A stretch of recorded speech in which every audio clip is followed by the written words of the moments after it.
It was at that point that Reginald began to laugh.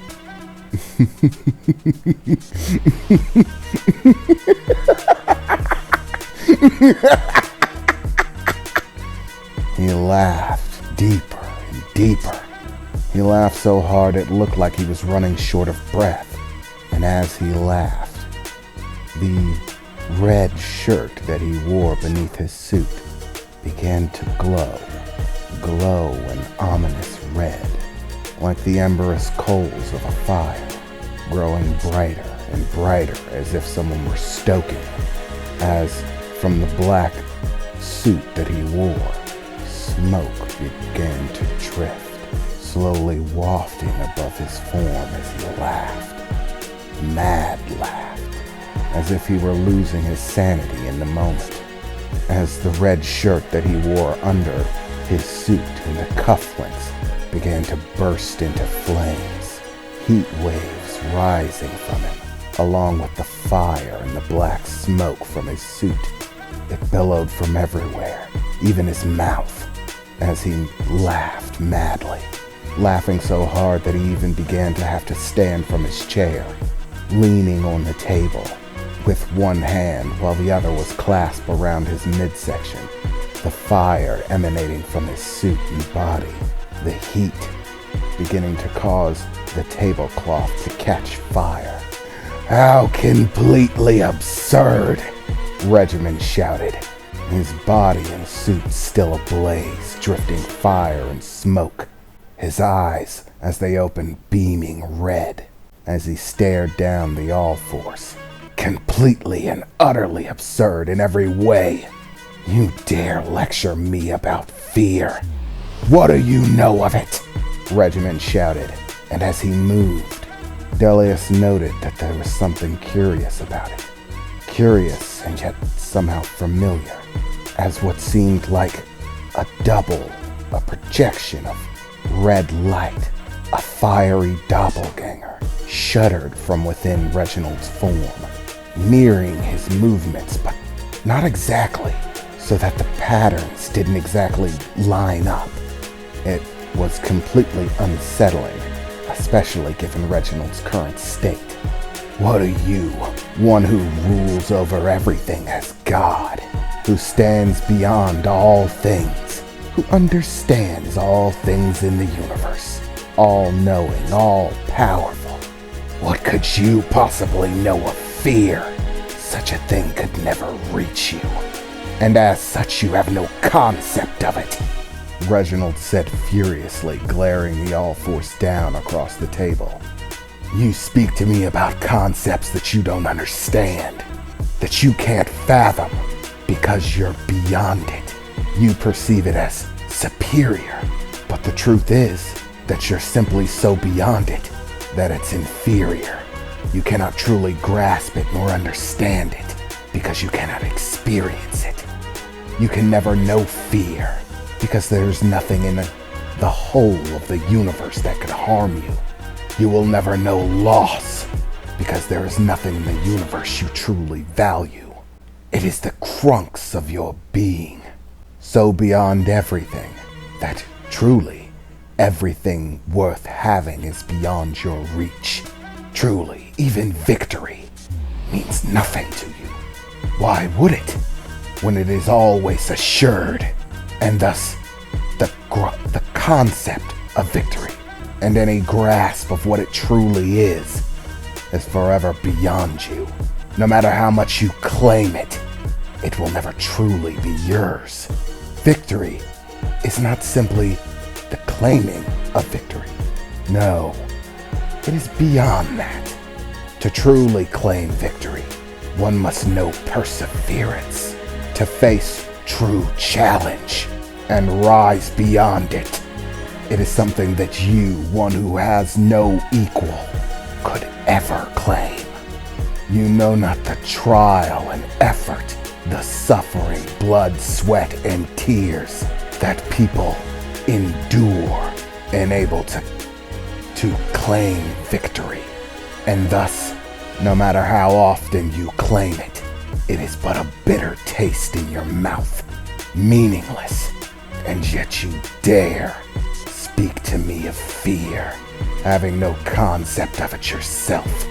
I'm insulted, Regiment exclaimed, still that black smoke wafting, the flames emanating from the red segments of his undercoat, his eyes beaming that red as that secondary projection shuddered from within him. Yes, I suppose the time has come, the All-Force replied, as it stood from its chair, and the chairs, the table, the tea and cups all vanished in a flurry of rainbow light. We have reached the point in events in which conflict comes to bear. So be it, Reginald replied, still burning and smoking, as he raised his hand, snapping his fingers, and his cane and that black steely gun emerged before him, floating in air.